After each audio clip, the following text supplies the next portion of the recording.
fans. Yeah, man.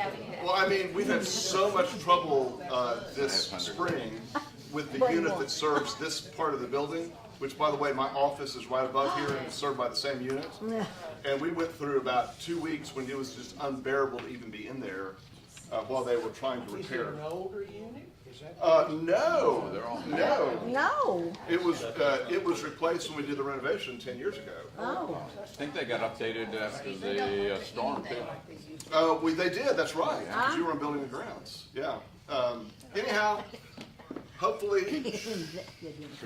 So we've been working our way through the parables, and I want to take a pause today and sort of talk about something that's an application relevant to today, being Mother's Day, that is a way to think about all we've sort of been processing with the parables, and talk about something a little bit different, and then we'll pick up next week.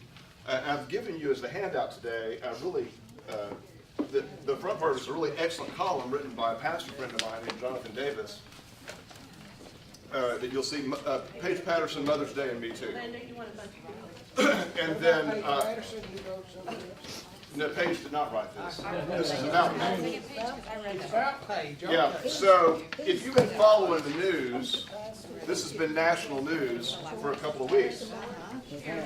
Let me back up and give you a remedial crash course in what we're talking about so you'll know.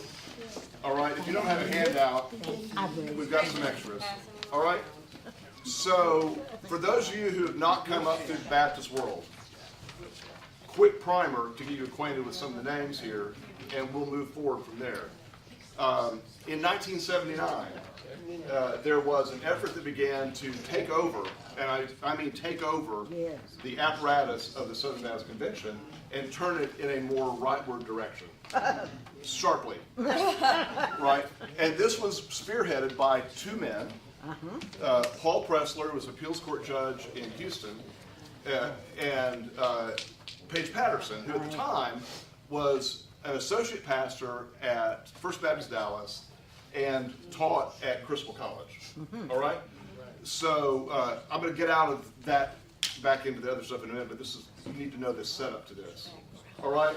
So they orchestrated a smear campaign against the leaders, denominational agency leaders, anyone who did not agree with their particular view of the Bible. They used the rallying cry of biblical inerrancy to get people together and manage to take control of the apparatus, replace all the trustees of all the agencies and boards over a period of about 15 years.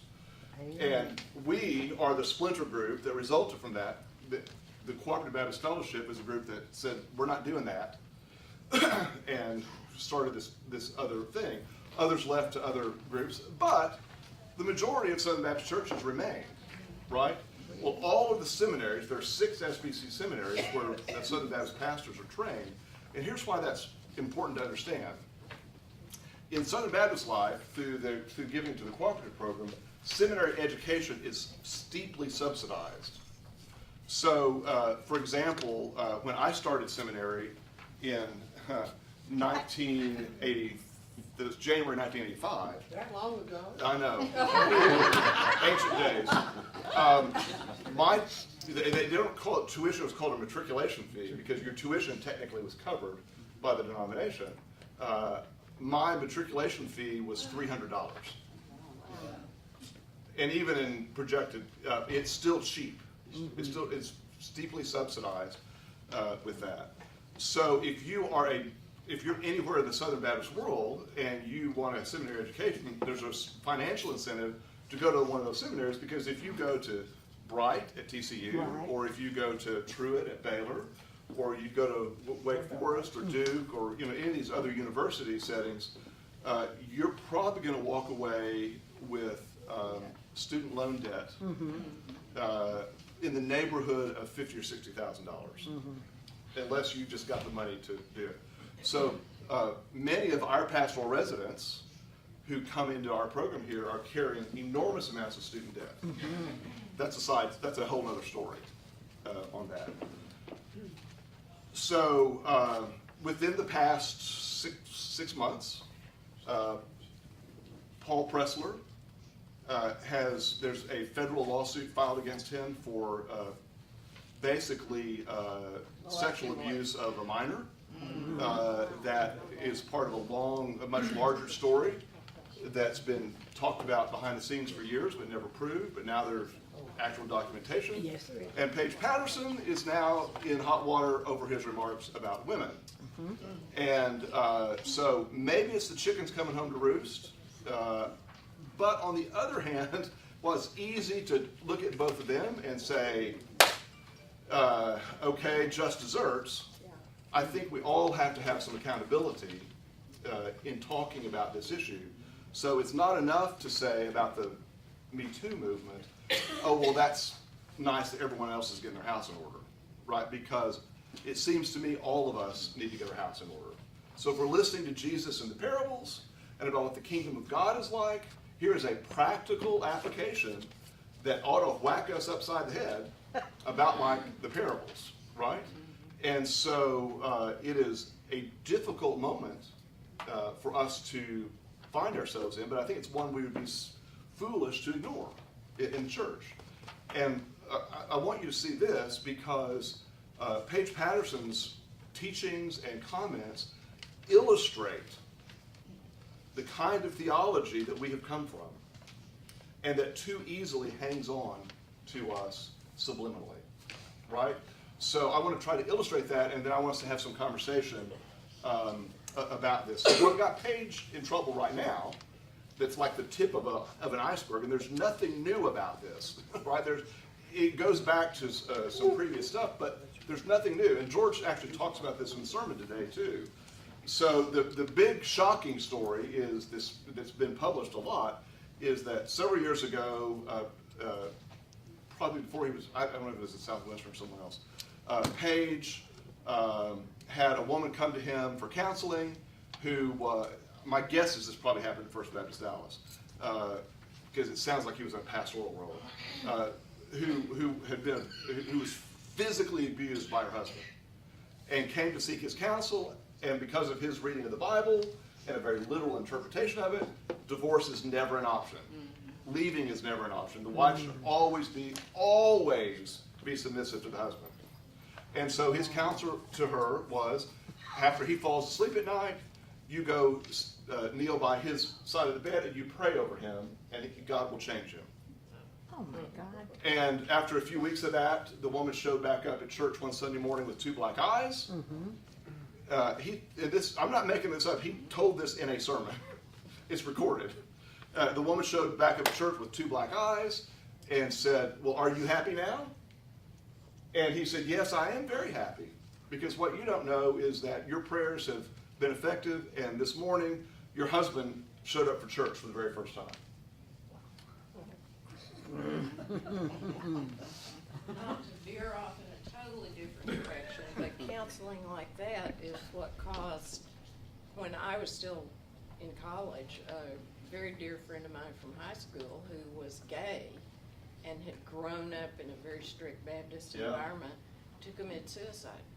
Well, and you can see, and this, folks, this has been the predominant narrative in the evangelical Christian church, and it's rooted in this kind of literal theology that is male dominated, right? And so that's why I think this is a great illustration of the kind of upending that Jesus is trying to do with the parables. And you can read about that here. Now, Paige has since come out and apologized, but not for that. He doubled down on that. In a later statement, he said he still stands by that as, the right thing to do.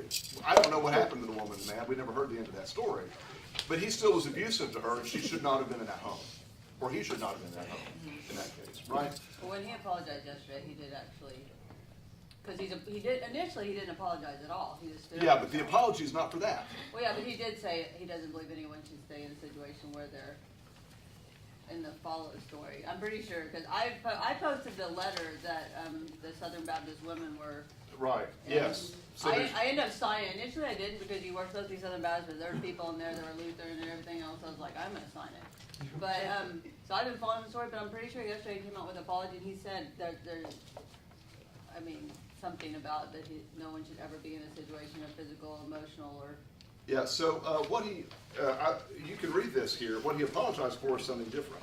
Well, And he may have gone and the said that. sermon illustration too. Is that what you're? Yeah, so in another time, Yes, he said well built. that the Bible describes the creation of Eve to beautifully and artistically construct.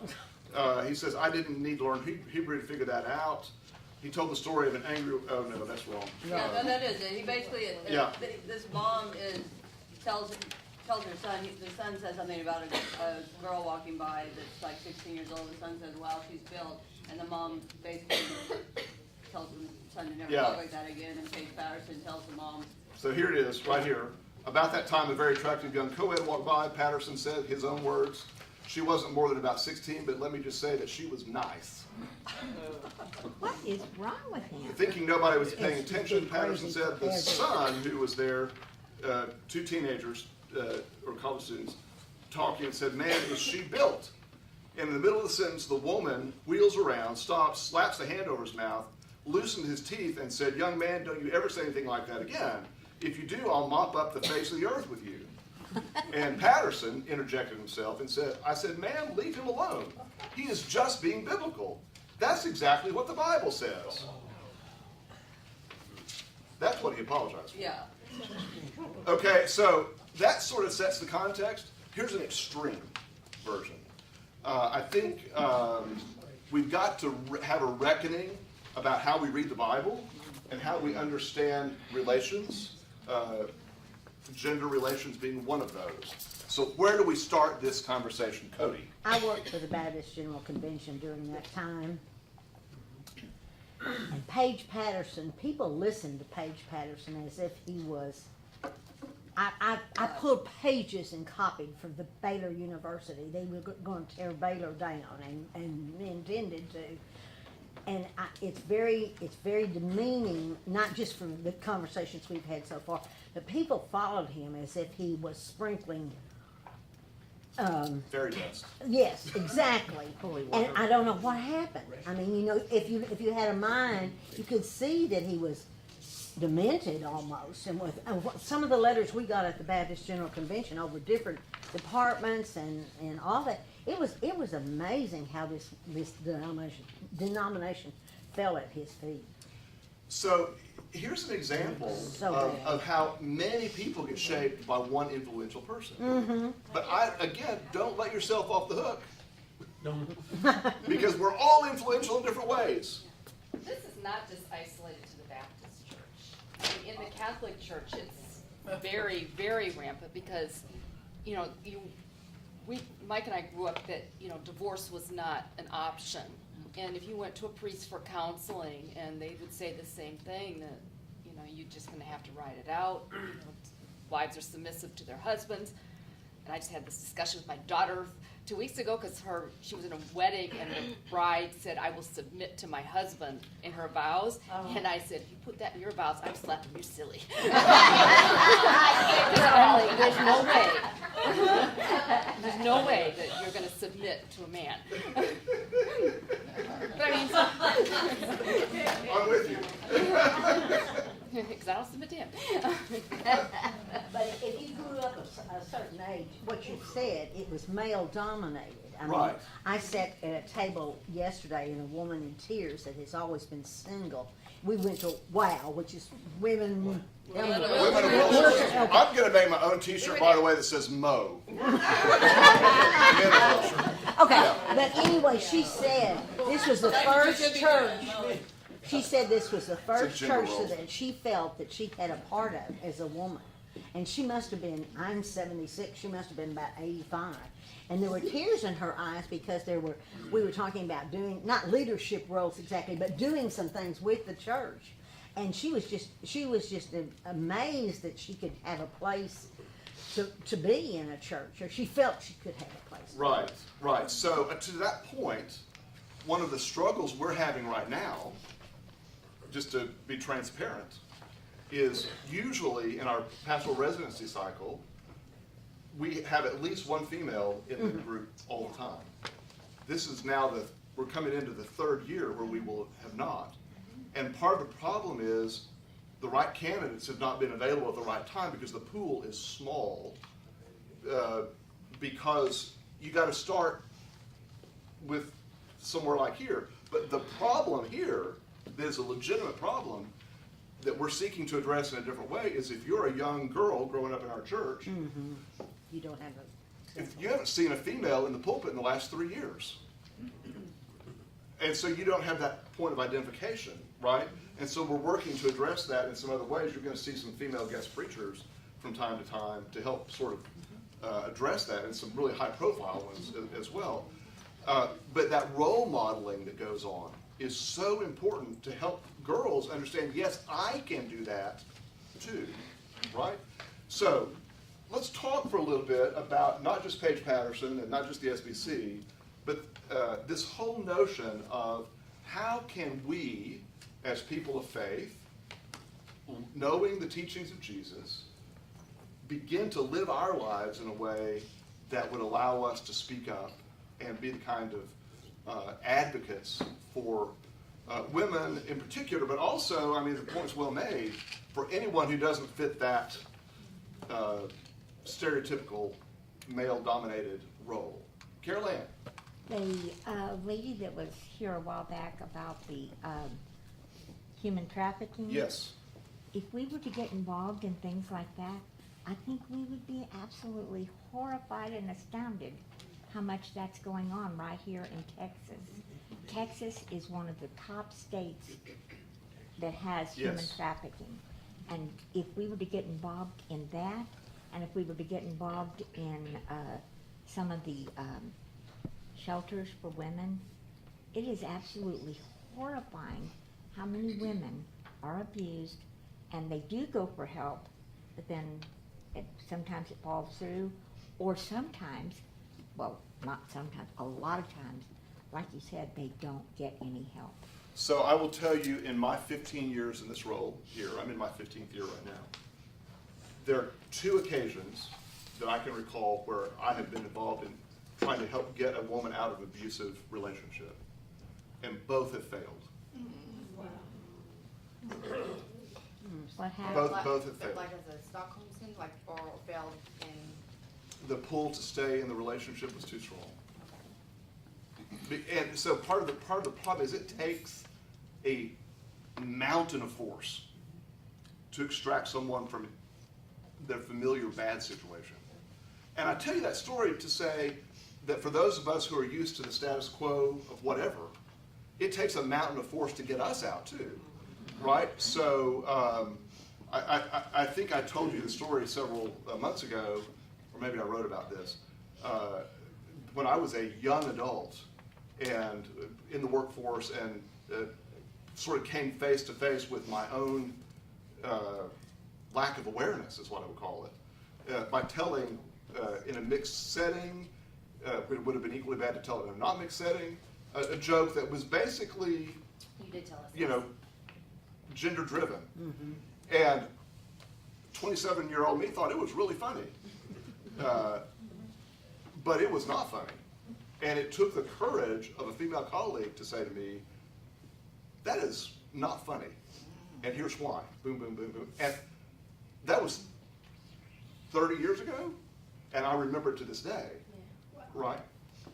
And it's like a filter that to check, right? But the problem is, even those of us who think we're sensitive, we still fail.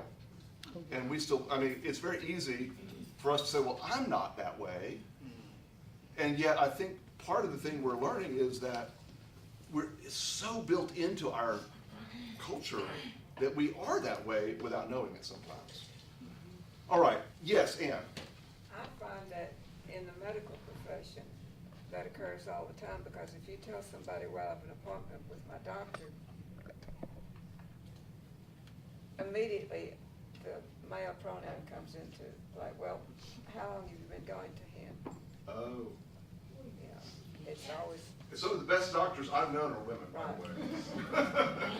Yeah, I think it's, when you say all of us, I think some people might hear like men males, it's ingrained in women too, and that's part of the problem. Slightly acceptive, and not in the overt, no, absolutely not, but maybe in some of the smaller ways, and then that just stays and stays and stays and stays. And so I think, I don't know what we do immediate, or to people, like women who are maybe older, like me, Right. you know, closer to 40, but it really starts when they're younger, I think, so that's not ingrained in them. You know, Yeah. That's I not. have an objection to state. Okay. You are the youngest one in here. So. I'm looking around to see if that's true. Alyssa's here, no. Alyssa's here. Okay, one more. Okay, Terry. Well, you have to stop the cycle too, because many women come from that their mother was probably in an abusive relationship as well, so that's how they think that's how they should, that's how they should respond. Yeah, and there is a cycle. And I could say from my own personal experience, when I was 15, my parents split, and it was probably the best thing that ever happened, because it made my dad reflect how he was treating my mother, and he suddenly changed course and was like, okay, you need to learn how to be more independent. You need to, you're not going to be just a secretary. You need to start thinking about, 4 years of college. And it changed how he treats women, totally. And so he stopped the cycle right there. And it took a blunt force trauma. It took, right? yes, it took my mother to say, just say, I'm leaving. And that was it. Jody? You talked about how much it takes for someone to leave. I watched my little sister. I supported her in it completely. And this was 25 years ago. And thinking back on this conversation, I think the reason she was able to do it is we were raised as non-gender specific from this age. Yeah. My little brother knew how to wash dishes, and I knew how to mow the front yard.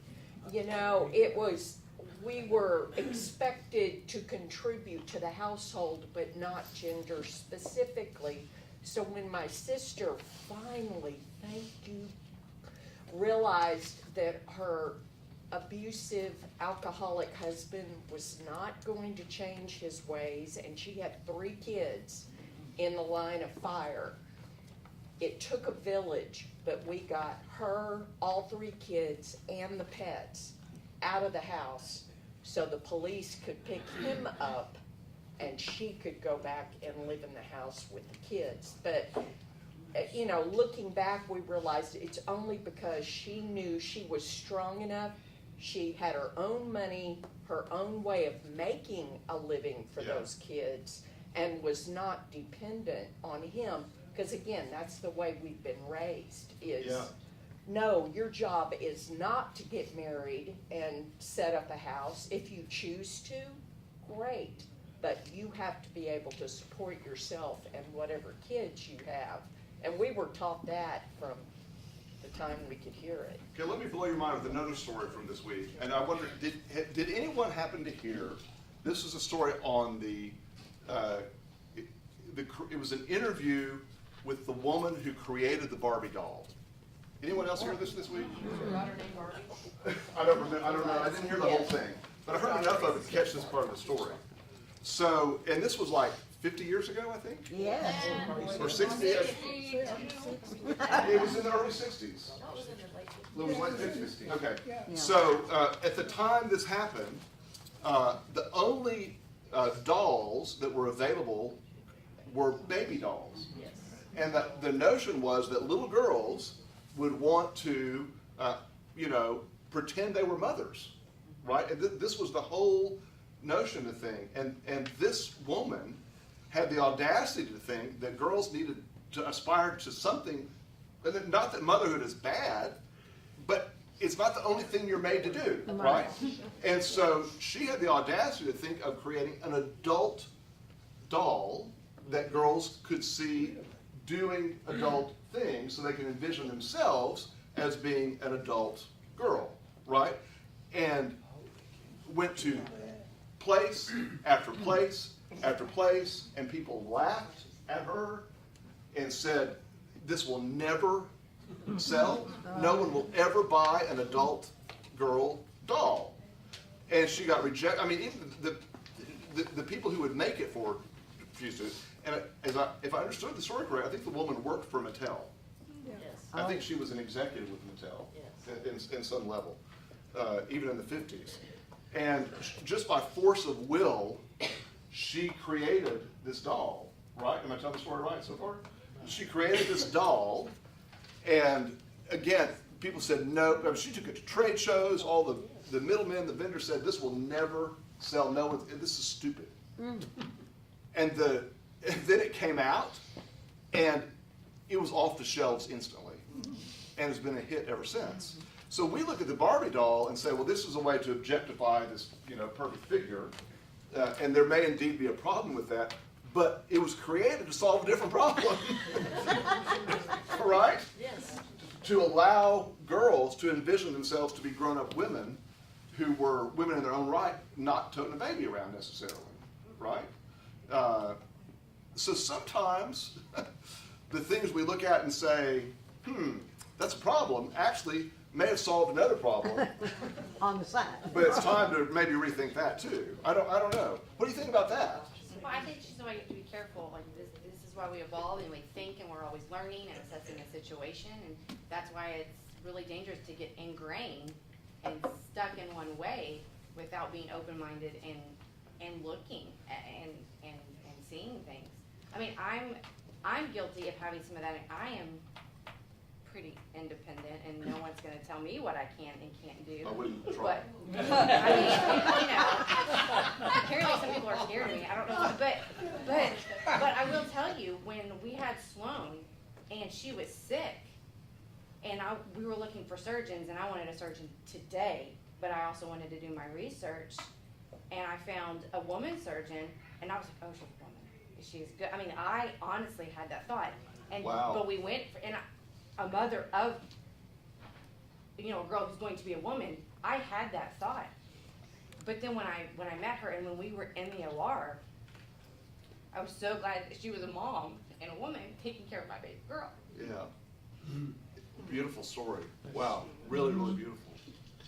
So what does the Bible actually have to do with this? So, I mean, we're how have we gotten into this mess through the Bible, and how can the Bible help us get out of this mess if we want to stay true to that? That's an open question. So I thought you were gonna answer it. I want you to answer it, Mike. I think that's a more difficult question to answer in Dallas, Texas than it is in a lot of other places in the United States. And you say, why is that? That's because of the nature of the churches, the big churches, and how conservative and how Bible-driven from the Southern Baptist Convention is concerned. It's a big issue. It's a big issue as to where they feel about that hierarchy of men, women. So if you think they've changed, you need to go check Right, that yeah. out. And so this is one of the concerns I've had, and I've expressed this before, not just through our recent travails, but in the past as well. When particularly young families say, well, we don't like your worship style, we're leaving because of X, Y, or Z. And they end up at one of these male-dominated churches with their young girls. And I say, one of the things I say to them is, okay, if you don't like us, that's fine. But think about your daughters. What kind of religious culture do you want them to grow up in? And what kind of role models do you want them to see? And there are plenty of other places you can choose where that's going to be a better option. But I think we have to think about those things as well.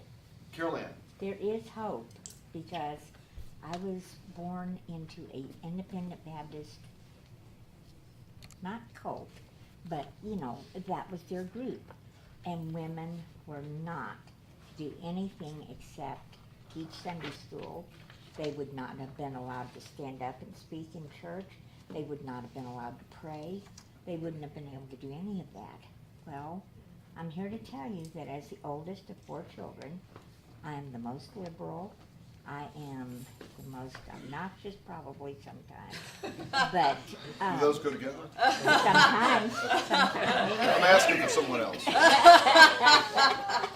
But, I mean, because in my marriage vows, my dad was super conservative when he did part of the ceremony.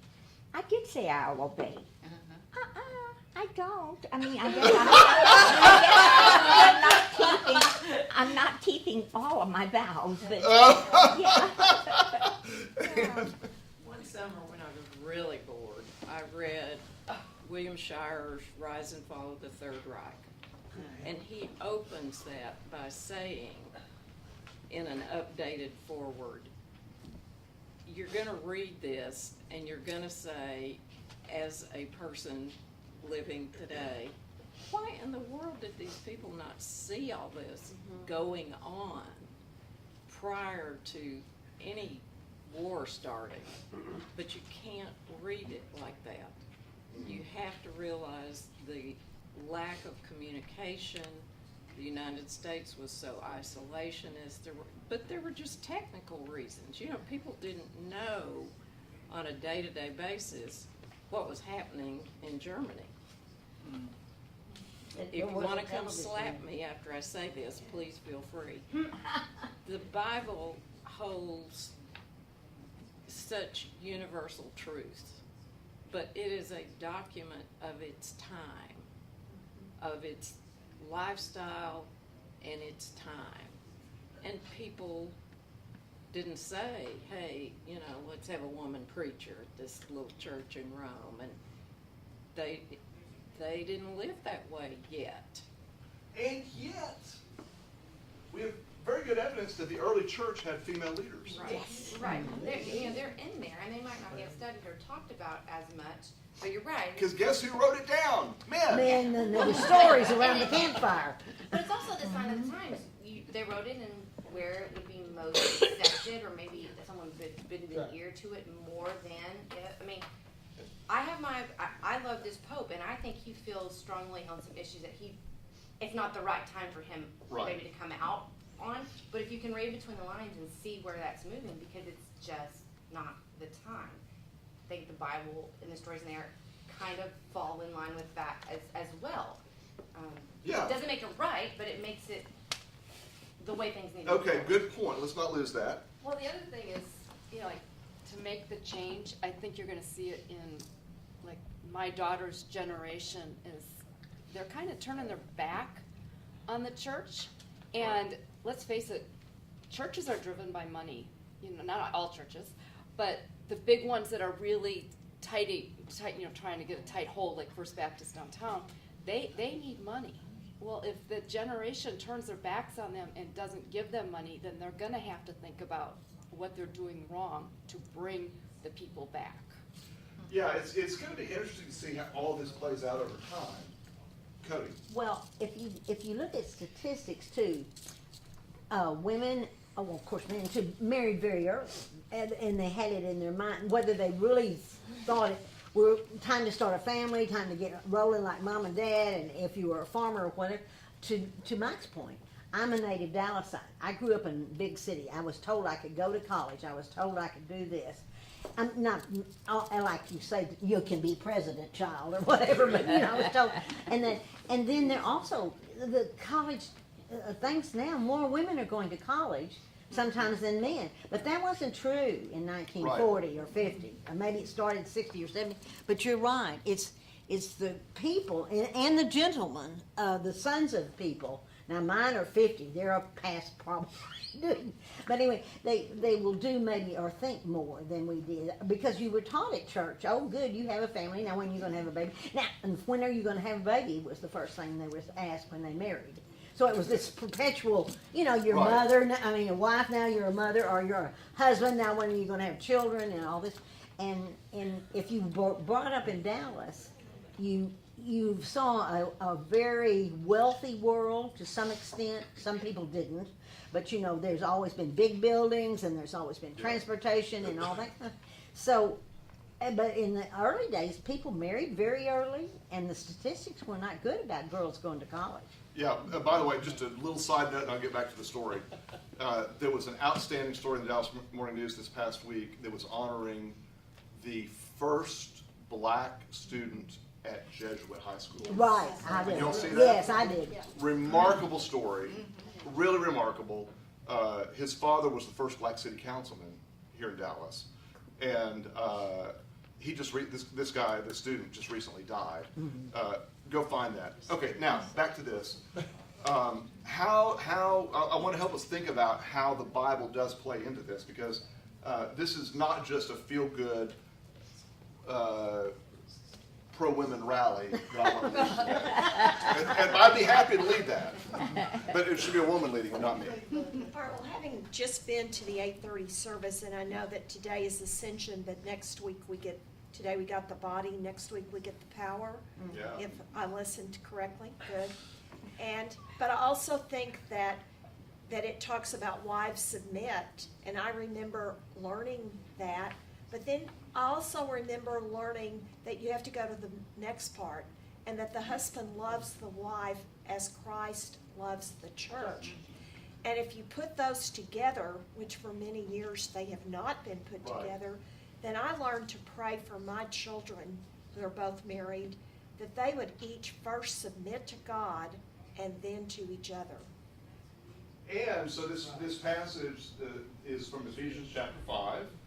And usually people start reading at that wives submit to your husbands part. There's a verse before that really you got to read first. And that says submit to each other. Right? So all of this is in the context. And someone like Paige Patterson, the fundamentalist view of that is that verse has nothing to do with these verses. Well, why is it right there before it? Right? Just sort of plain and simple. Submit to each other out of mutual love. And then this. And the demand on men, given again in that culture, is actually more demanding than that which is given to women. Right? Yeah, I think that's an excellent point. I have never had a problem with the part of submitting to your husband, because his responsibility is greater, and if you look at it in one text. But also, I married a man who also it is mutual there. I don't mind taking his name because he knows that doesn't take away my individuality. You know, I'm honored to do that, and fine if you want to put them together, what have you. Hope your children, the names are going to get really, really fast. But that was just a name. We're going to all go by one name only in the future. We really should. We really should. Beyonce. But it doesn't define me or take anything away from me. And by him having me as Shannon Scholhorn, or John Eric's wife, which is what I get referred to a lot, that doesn't offend me either. Someone like, that's John Eric's wife. I have a name, but it's really not that big a deal because I'm proud of him and because we have the relationship that we have. It doesn't always have to be so. Everyone doesn't always have to be put on a pedestal when you have what. So I think you make a great point about extremes, right? Because Newton's third law of physics: to every action there's an equal and opposite reaction. And so we can have all this misogyny that swings, back the other way, and that's a whole other conversation we need to have. And I mentioned this last week about another article. Keep going to the Dallas Morning News. They ought to pay me for this. The other article about how does someone who wants to repent and find their way back in, who's been inappropriate, how do they find their way back in, right? Yes, Loda. Isn't a concept like love harder for people to grasp and do something with than if it says man, woman, husband, wife? Or that's a thing you can hang on to. But love, which is all over the Bible, is a little harder to. So I think, Loda, this is an excellent point, and it brings us back around to what is the big picture story of the Bible? Love. It's love, yes, right? it But is. it's also that God has created us all in God's image. And if everyone is created in the image of God, then everyone is equal in that respect, right? We all start from the same place. So divisions that happen because we impose them, not because God did. David? I think it's all summed up in Jesus' teaching that we treat each other as we want to be treated. Yeah. Yeah, here's where the parables come back female, around whatever. to sort of instruct us, right? Yeah, it's interesting. I think another little tangent. When we think about the ways these stereotypes get reinforced, I'm thinking about. I raise boys. I have no knowledge of raising girls. So what I'm about to say is based on my own ignorance. Consider that first. But I'm always amused, those of you who've raised girls, when I hear dads talk about how they're going to be waiting on the front porch with a shotgun, on the first date, kind of deal, which sort of assumes mischief. Yes. Right? Yes. Could you maybe trust your daughter? No. Anne's going to be sitting on the front porch. Right? I don't know. I think there's subtle ways we sort of reinforce this story that that works against us. That's a good point. David, I the trust my father and daughter. I trust my daughter, but I just want to have an interview with him first. And then the shotgun. Yeah, I'll tell you, when you hit about 5th grade, our experience was the girls started calling. Yes. Girls are much more aggressive. It's true. Girls are much more aggressive. I heard someone else. Oh, hello, it's Dorel. Did you like that hymn we sang this morning? Yes. Dorel. And I heard it twice because I was there for practice. Okay. We did that just for you, by the way. Thank you. Now, what about those of us who are not married and we don't have this problem with husbands or wives? However, we are owned by a corporation that treats us like slaves. We are not all equal. We don't all have equal pay. And we are not even owned by names. We all have an employee number. And this corporation is owned by men. Yes. How do we deal with that? Because this is just talking about Christians or wives and husbands. But in the bigger world, what about corporations who treat people like slaves? So here's a great, can y'all hear Dorel's question? No. The question is, what about corporations that we work for who treat women like slaves and don't pay equally, and you're a number, not a name, and all that? And I think that's an outstanding question. Yes, it is. And here's where, I'm back to the parables. If you're going to be salt and light in the world, we need Christian people who understand God's plan and go out and set that culture outside the church as well. It's not that we need to take over anything, but we need to be the light that we're called to be when we're out. And it's too often that disconnect happens when you walk out the door of church, assuming you're involved in a church that teaches you that to begin with, right? And you said the part about the salt and the light. Yes. When we walk out, if we're the salt and we can mingle in with the other part, then hopefully we'll permeate the other part. And that's what George says when he baptizes. You are the salt of the earth and the light. Yeah, so take that seriously and go do something with it. Right. And so many of you in here today are wonderful role models of this in a lot of different ways. By your presence in the workplace, by your presence in the community, by your leadership and presence in the church, setting a good example along the way. And I want to thank you for that. So as we think about today being Mother's Day, which by the way is not a religious holiday, it is a Hallmark holiday, and so is Father's Day, right? All sorts of, we have a whole other conversation about that. But on this Mother's Day, I think there's the middle hymn we're singing this morning, we've sung several times before. It's a text that was actually written by Jan Aldridge Clanton. Many of you know Jan's husband, David, who is a member. It was written by Jan? Yeah, Jan Clanton wrote the text to that hymn. And Jan is sort of she's a former chaplain at Baylor in the oncology unit. And she's sort of a womanist theologian, is what I would call her. Very gifted. But that hymn, if you pay attention to the text, helps us think about the mothering nature of God in creation and through all of us. Like a mother to her children, you have, I forgot what the next line is. But it's too often, we even get wrapped up in the narrative of a male figure when we think about God, and there is a feminine aspect to God because God does not have gender, right? Even though you may say Heavenly Father, that's fine. I'm not going to ask you to stop doing that. But the reality is God is both father and mother to us. Now, I'll tell you, if you've not heard the sermon yet, there's one line in there that blew my mind today. This could be like a BuzzFeed headline. Number 5 will blow your mind. George says in the sermon that when the Holy Spirit, when God spoke to Mary in the Annunciation, essentially, Mary gave her consent to become the mother of Christ. Now think about that one for a minute. His line is that God did not force himself upon her.